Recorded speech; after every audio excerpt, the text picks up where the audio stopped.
Another piece that you have that's really great is about people's interest rates on their deposits. It's called the Great Bank Robbery of 2023, and we're in a time where we see a lot of headlines about interest rates.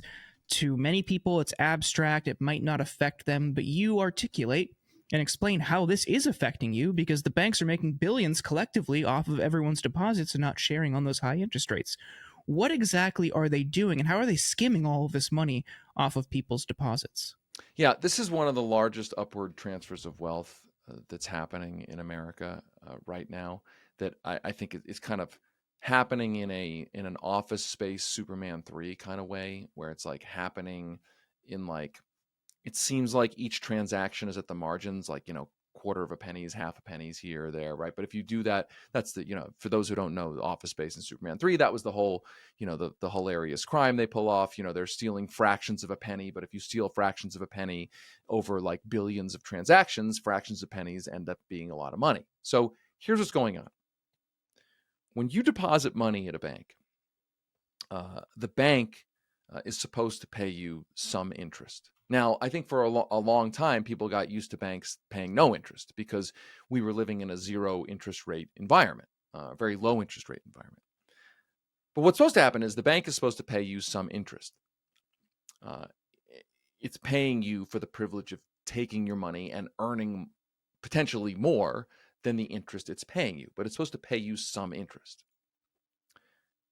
What's going on right now is that banks are paying on average, according to the FDIC, 0.4% of interest APY on a savings account. Okay, so you do the math. Put in $1,000, you're going to get 0.4. You're going to get 0.4% at the end of a year. You'll have 0.4%. What's that? $1,040. Banks are paying only 0.4%, while they can then take your deposit and park it at the Federal Reserve Bank and earn 5%. Okay. Now, before we get into why this is important, let's just remember the gap between what they're paying you as a saver and what they can get by depositing your money on behalf, they can take your money and deposit it at the Fed and getting 5%. That gap has always existed. That's the business of a bank, right? I mean, and to be clear, there's always going to be some gap because you are paying for the bank's, the gap it pays for the bank's services. The gap pays for the fact that you can take your money out as it's all liquid, right? I mean, the risk that, all the basic bank functions, plus some kind of profit for the bank, right? Because it is a business. Okay. Now here's the punchline. The gap between what banks are now on average paying and what they can make when they take those deposits and park it at the Fed, that gap is now at an historic high. It's the largest gap that's ever been.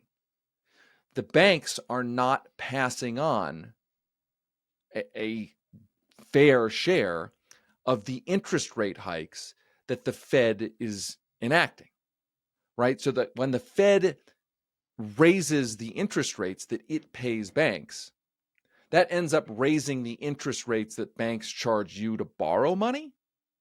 But when they raise interest rates that they pay to the banks, which ends up raising interest rates that you pay when you borrow money, one benefit is supposed to be, well, at least you're going to get some more interest when you save money.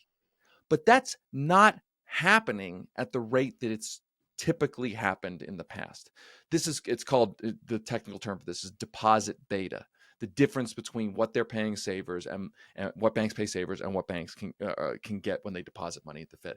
So this is an enormous ripoff. And it's exacerbated by the fact that lots of people are incentivized to have their money in the big five banks, right? And why? Because the big five, really the big 10, the reason to have your money there, and I'm not recommending that, but the incentive is that the too big to fail banks have an implicit government guarantee that if shit hits the fan, your deposits will be there, right? It's like a belt and suspenders even beyond the FDIC. So there was a stat in the Wall Street Journal that puts this all in perspective. Actually, let me give you a couple of stats. So Here's good ways to understand this. The FDIC, as I said, reported that banks are on the whole paying 0.4% interest rate to depositors on average. At the same time, banks get paid on average right now more than 7% when they are using those deposits to make a 30-year fixed rate mortgage. They're also being paid, as I said, more than 5% of interest when they just take your deposit and put it at the Fed. And let's remember, you are not allowed to put your money at the Fed, right? Like you can't just walk into the Fed and put your money and get 5%. You're not allowed to do that. Now let's look at the too big to fail banks. The Wall Street Journal estimates that since 2019, depositors at those banks have missed out on more than $290 billion worth of interest that they might have earned at better interest rates at other banks or in different financial vehicles.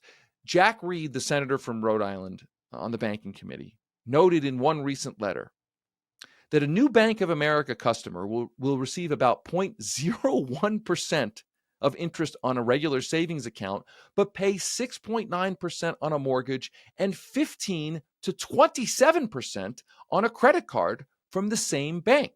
So big shocker, bank profits are absolutely skyrocketing right now because of the interest rate hikes. The technical term for that is it's called net interest income. The amount of money of revenue that banks receive on that gap has just absolutely skyrocketed. And the thing is, let's remember, the too big to fail banks control most of the depositors or the deposits in this country. So what's the upshot of this? The upshot is, one, if you're listening to this right now, if you can hear my voice, check your interest rate that you're being paid at your bank on your savings or your checking, and then try to shop it around, because there is competition out there.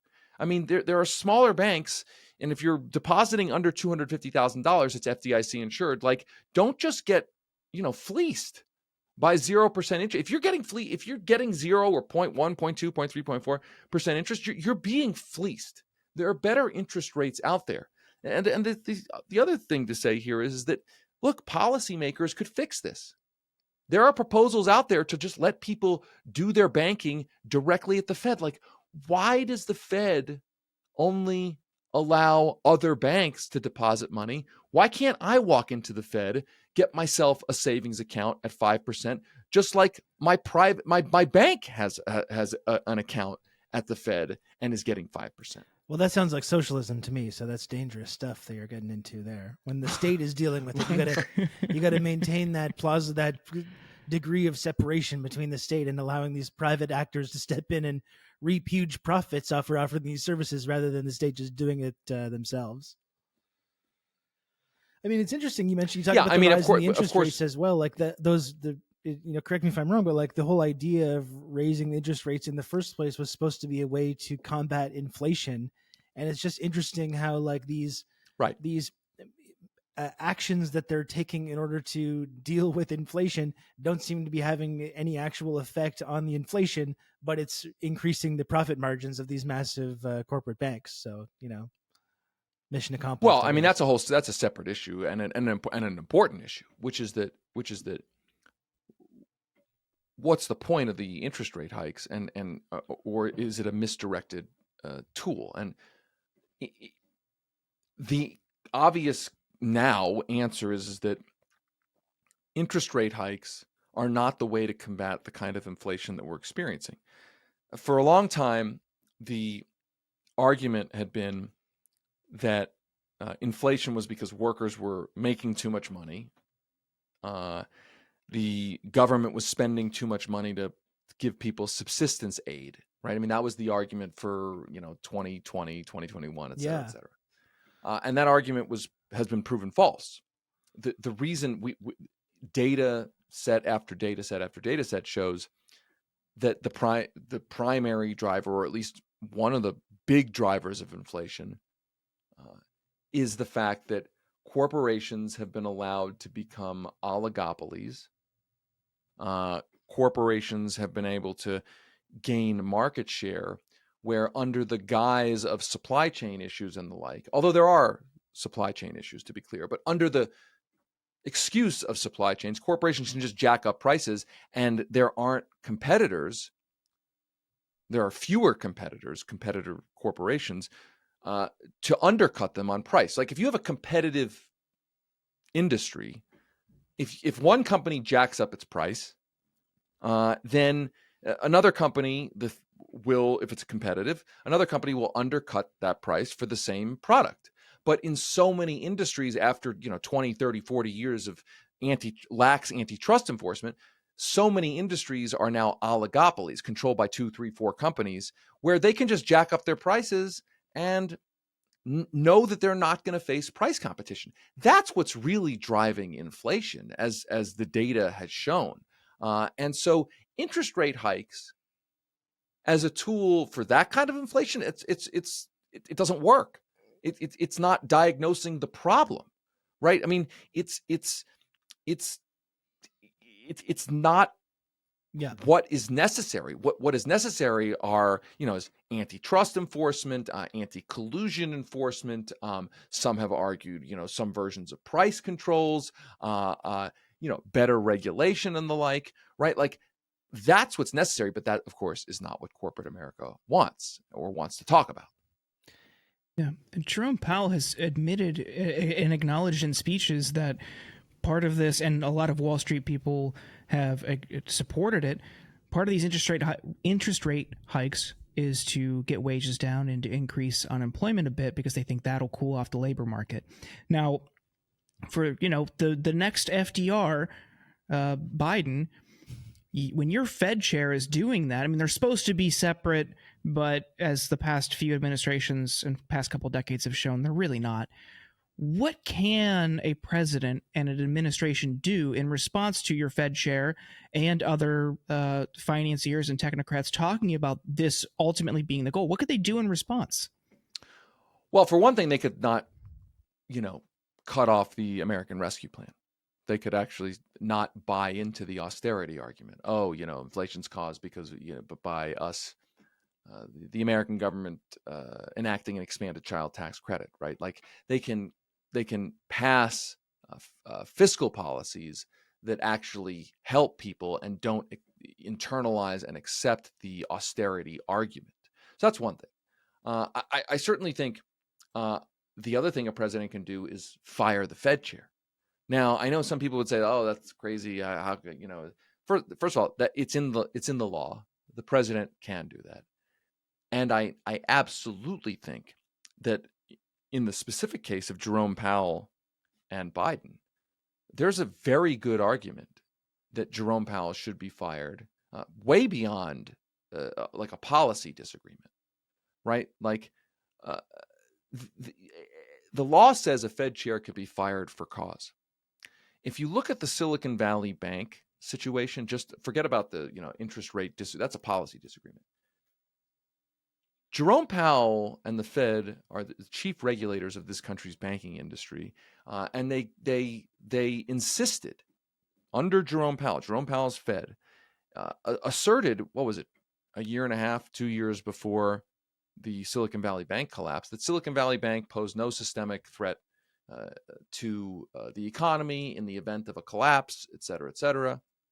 And then when the bank collapsed, the Fed reversed itself and said it does pose a systemic risk. Therefore, we have to basically bail out all the depositors. Point being that it's not like Joe Biden has to manufacture some reason to get rid of Jerome Powell. Like Jerome Powell, just on banking regulation,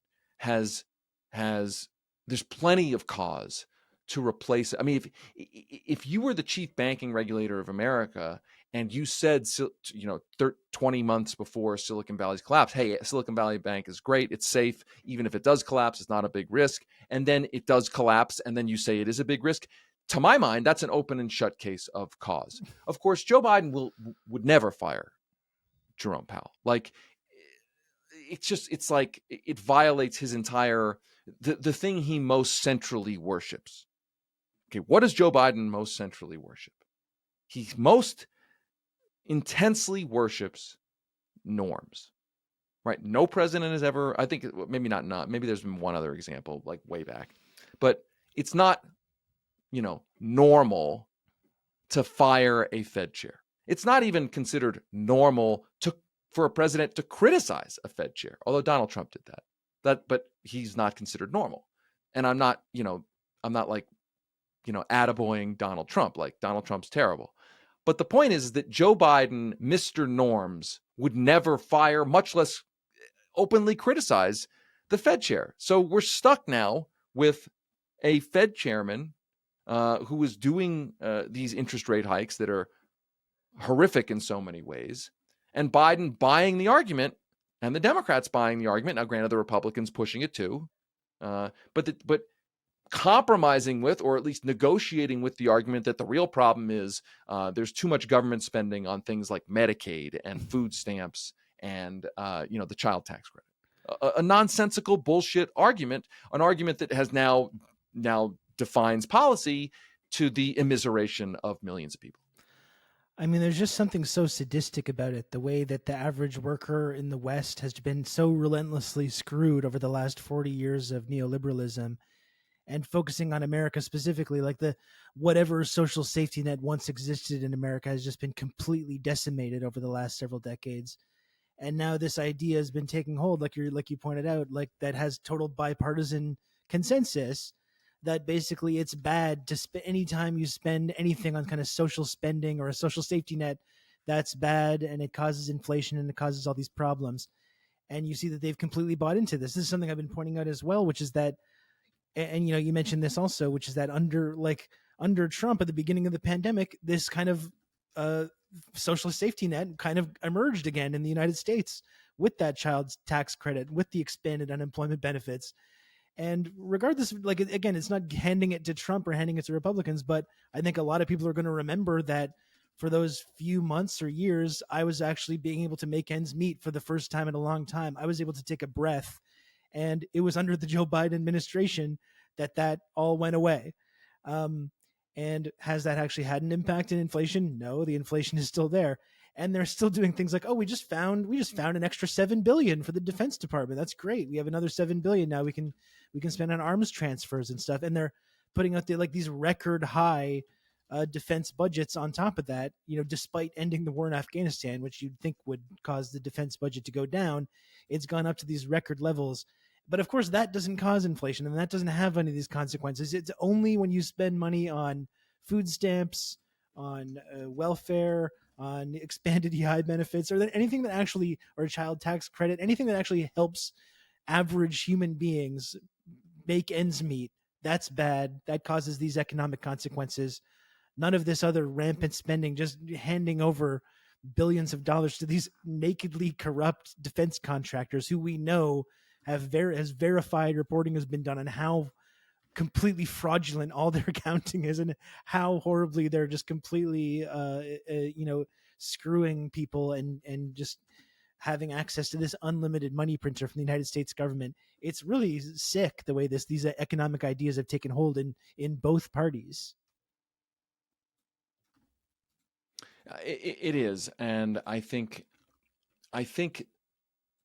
it's hard to ignore at this point. It's hard to hide. I mean, I think we're like, if you're still looking at this economy, or either the leadership of both parties, as like interested in helping the working class, you're just deliberately looking away from what's really going on, right? I mean, I just, we talked about one aspect of this, right? Let's go back to the depositor thing, right? I mean, $290 billion that could have gone to savers, going instead to bank CEOs, bank executives, and bank shareholders, just quietly, just sort of like, thrumming under the economy, just a massive upward transfer of wealth. Now, I think what's interesting about this, especially interesting about this particular issue, is that there is a collective action problem here. And I actually think that a lot of corporate schemes that rip people off, and that politicians allow to rip us off, are in part a collective action problem in this sense. The average American only has a couple $1,000, maybe even a couple $100 in a savings account. So the pain in the ass of setting up a bank account, right? You got to get online, you got a password, name, you sign all these documents, whatever, right? The difference between 0.4% interest and 5% interest that the bank is making off your money. If you got paid 0.4% interest on, let's say, $1,000 versus 5% on $1,000. I'm always bad with my math here. So 0.4% would be $4, right? 5% would be $50, right? I think that's right, right? I'm always bad with my zeros. But the point is that for the average depositor, the pain in the ass of moving is a high enough threshold that it may not be worth the extra 20, 30, $40 you're going to make, right? But multiplied over millions and millions of depositors, that's an enormous amount of money, right? So I know some people are listening to this and they're thinking, well, look, this isn't really a problem. Depositors can just move; they can just leave, right? I mean, technically you're right, and I should have mentioned $1 trillion has moved out of traditional banks over the last, year and a half. People probably searching for better deposit yield, and good. That's great. That's actually a good thing. But I think the point here is that the reason we have to rely on policy is because just because there's a collective action problem doesn't mean it's not a problem, right? Like somebody who could make an extra 30, 40, 50, $60 over the course of a year, that still is real money to that person, even if it may not rise to the threshold of I'm going to go through the pain in the ass of finding a new bank. And it's a big pain in the ass, a big time commitment. I mean, and there's a whole separate thing. And, as Dave Dayen wrote in the New Republic many years ago, I think about it all the time, we have a very high tax on Americans' free time. We ask Americans to go through so many different loopholes, or, hoops and paperwork and the like. So like even changing banks, it's like, oh, shit, I don't want to go through that. Who's got time for that, right? The point being is that that's where policy is supposed to help us, right? That's why you have a government, right? A government can say, hey, listen, even though the depositor over here is only going to make an extra 30, 40, $50, and they don't want to move because it's only 30, 40, $50, that's still a problem. And you could put in place policies that protect that person. Millions of those people, right? I mean, you could simply say that the Fed could say right now, listen, if you are taking money from us or you're depositing money at the Fed at 5%, you, the banks, the minimum you have to pay on traditional savings accounts must be 1%, right? The Fed can do that. The Fed can basically do anything, right? It can do, right? But policymakers could put that into law. And by the way, that's what they're talking about doing over in Britain right now, right? I mean, the UK, this is a topic in the parliament right now. They're asking the Bank of England, hey, listen, what are you doing to make sure that banks are passing on the interest that they're making at the Bank of England? What are you doing to make sure that some of that is passed on to savers? Our policymakers haven't done that. I mean, the most straightforward thing to do, as I go back to the idea, is to simply let, a public banking option. I mean, this is the thing the banking industry fears the most. There have been proposals out there for years. Bank at the Fed, called Fed accounts from the Roosevelt Institute. Bob Hockett has the idea to turn the Treasury Direct system into an actual bank account. That's an existing system where you can buy savings bonds and Treasury bills. Postal banking could do something like this. But the banking industry obviously fears this. And you had mentioned, sort of in jest, but let's take it seriously for a second. The idea of it's socialism. Well, there's socialism for the banks right now, right? Like the banks are allowed to bank with the state. Why can't I bank with the state, right? Like you don't get to yell, it's socialism. Like Bank of America gets to bank at the government. I want to bank at the government too. Why can only Bank of America bank at the government? It's $40 or $50 this year, but it's tough for people to conceptualize, but financiers and banks definitely know about it. The compounding interest over 10, 20, 30 years, it reaches exponential growth levels. And that's just if you were to move and make that money. So people need to realize that, maybe a day or two of inconvenience, if in mass, can have a colossal collective impact and counter this concentration of wealth, which is something